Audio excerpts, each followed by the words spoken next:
ಹಿಂದೂ ಸಮಾಜದ ಬಂಧುಗಳೇ, ಈ ಒಂದು ದಿನ ಕರ್ನಾಟಕದ ಏನಿದೆ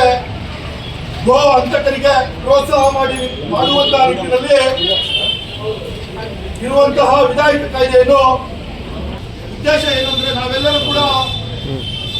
ಮಾತೆಗಿಂತ ಒಂದು ಕೈ ಹೆಚ್ಚಾಗಿ ಗುರುತಿಸುವಂತಹ ಗೋಮಾತೆಯನ್ನು ಈ ಒಂದು ಸರ್ಕಾರ